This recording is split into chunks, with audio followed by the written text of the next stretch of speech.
Yay, hi all. Me home. Again, while there's daylight, sunlight, whatever.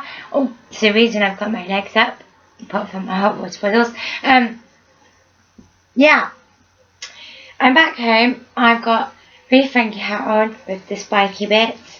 It's kind of woolly, but it's just like my hair in two plaits. And I still didn't dye it or whatever, because yeah, was in a right bad mood this morning. Well, not bad mood, but a lot of things were causing me anxiety, worry, all of that stuff, shit, for reasons I mentioned. However, the reason I got my knees up is to conceal my t-shirt. And this is for Kat, okay? Due to a comment she made about normal people, and bearing in mind that I am wearing the clothes I've got on to sleep in, because this is like too big actually at the moment. So yeah, I mean it's big when I bought it, but it's big. But yeah, she made a comment about what's normal anyway and all this, which is true. And for my first ever appointment with my new psychiatrist, when I moved down to Surrey, I wore this t-shirt, or for the second appointment I think, I can't, first or second, and I wore this t-shirt, and at the end of it I'll tell you what he said, but this is for you, Kat, okay? And it says, as you can see, normal people scare me. And do you know why? Now I can sit normally. Yeah, it's massively too big, but that's why I sleep in it. The reason, because he said to me, like quite seriously, even though he likes my t-shirt, he said, do normal people scare you? And I said, yes, because anybody that claims to be normal, wouldn't that scare you? Because who's normal these days? So if somebody sort of claimed themselves to be normal, I'd be bloody scared of them. Because it would be like, nobody's normal. If you're claiming to be normal, no. So anyway, but then when I was watching a series of American Horror Story, I think the guy Kyle had a t-shirt with normal people scare me written on it, and I googled the net to find where I could buy one of these t-shirts, and I got it, and I absolutely love it. I just wish now I bought a much smaller size, because even when I bought it, I mean I wasn't a lot bigger. I was, well, actually I was probably about a stone heavier, but I was still, sort of very slim, and I could have easily gotten away with a much smaller size. What I might do is put like, I put little ties like in the arms there. In fact, I could do that. Yeah, I might do that after this video. Yeah. And just for record, and yeah, because the weather's getting warmer, and even though I've still got all my hot water bottles everywhere, out have come the SpongeBob boxes. SpongeBob rocks, SpongeBob rocks. He does. He lives in a pineapple under the sea. Yeah, he does. He's a sponge. He lives in a pineapple under the sea. God, I sound like I've gone crazy. Right, okay, to that point. Oh, another thing for Kat as well. Yeah, you commented that I'd said on my video about other brands are available. I don't know where that came from. I'd heard it. I used to, every day I'd watch The Right Stuff. Or it'd be on in the morning. And it was that thing. It was when I lived with my son, just like before he left school and then went to live with his dad.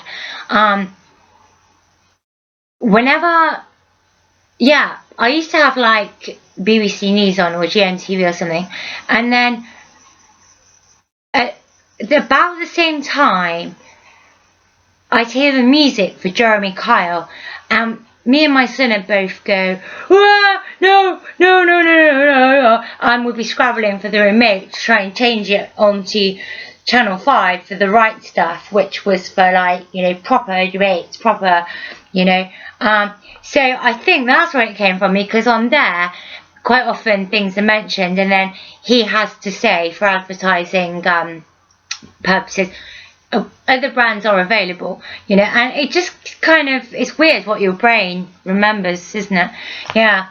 Anyway, my journey home, I am absolutely knackered. I know I've suddenly gone manic, but I've gone manic because I actually, and again, talking about Kat, sorry Kat, I'm talking about you a lot, but I was thinking, obviously it's the last thing I'd want to happen to either of us, but if we ended up in, like, an eating disorder unit or something, like both of us in the same one, like how much fun we would have in there, between the pair of us.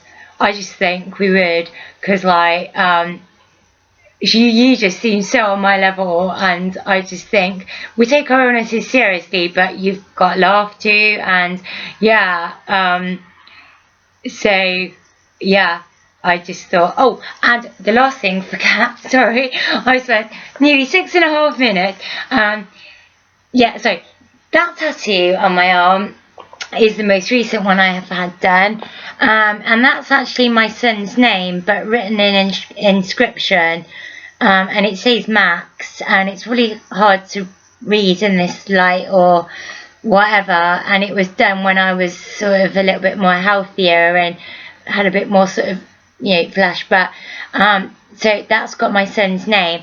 And then this is my other favourite one, and oh, if I stand up and show you, it's her name's Kimberly, and she's beautifully coloured, like blue and purple fairy, and the actual, I'll just run and get it, hang on, the actual ornament on which it's based is on her, and I got her when I was in 2006, so yeah, that's her, and the tattoo artist and blah blah designed it for me, like from the statue. Hang on, put her back where she goes in the kitchen. Oh yeah, yeah, I was on a weekend break from an eating disorder unit in 2006, and we went to a place, and I saw her for sale. It was like an antique type shop, and I thought, oh my god, she spoke to me, like, as in, I've got to have that.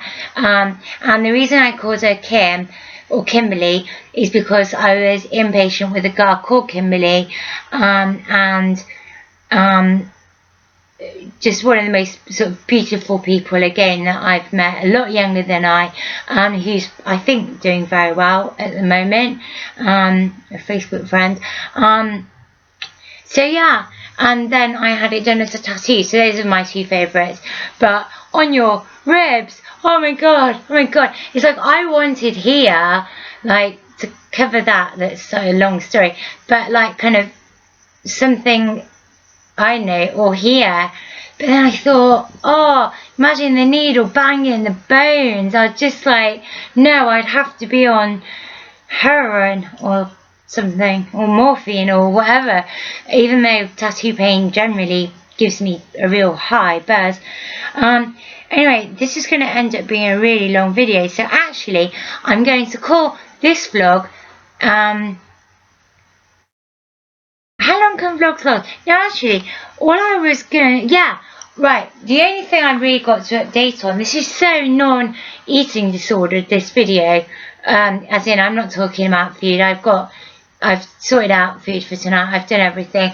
I took a lot, you wouldn't believe how diazepam and sedatives I've taken just to get me through going on the train back, and the anxiety of it all. And yet I'm now like, that's what's actually quite worrying, because I'm quite manic, and that won't bode well for tomorrow, as in my manic depression Yeah, if I tend to go days more than hours, and mind you, I was really down this morning and really low, and it's only since I've gotten home that I've gotten high. So maybe, yeah, I won't overthink it. I'll just get some good sleep tonight, and hopefully Piersy will come with me so that I can get some good sleep and ensure that I eat and stuff. But no, on the train, right, cut long story short, the train I was supposed to get on was not the train that I got on, but it was still going via Oxford and Reading to Basingstoke. And anyway, my dad had booked a seat for me, which was a table seat next to the window, which is what I wanted. And when I got on the train, which was half empty anyway, there was these people all sat exactly in my seats, and I was holding a ticket, and I glared at them, and I was like, and I didn't say anything because I'm not outspokenly rude to people, but all I did was glare at this women, and they were laughing and joking, and they were quite, I mean, they were over 60 or whatever, but they were obviously having a good old jolly, and I thought, yeah, bitch, in my seat. Anyway, about half an hour later, the man came round to check the tickets, and he looked at my tickets and he said, oh, you're actually, you're on the train that's going to Bournemouth that's late, not the Southampton one. And I was like, oh right, okay. I said, because I got seats booked, but somebody's in my seat, and so actually they're not in my seat because it's not my seat, is it, on this train? And he said no, and I was like, and then from there on, I kind of sort of got my book out and was reading, and then trying to smile a little bit, and I thought, oh God, no, that was me doing all the no, yeah, sort of thing. But how very childish of me, how very, very childish.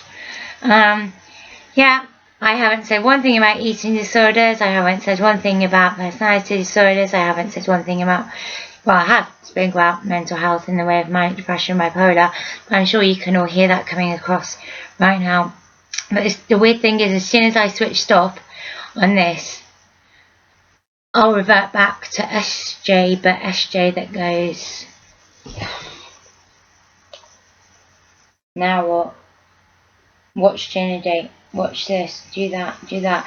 And it's weird how very, very quickly a mood can just change. So I'm going to stop recording now because I need to calm down. Otherwise I'll end up taking far too many diazepam for what I'm supposed to take. Not ODing, but from what I'm supposed to take. And then, you know what I mean, I don't like doing that because, yeah. So I'll calm down and I'll go. But love you all, and remember, normal people be scared.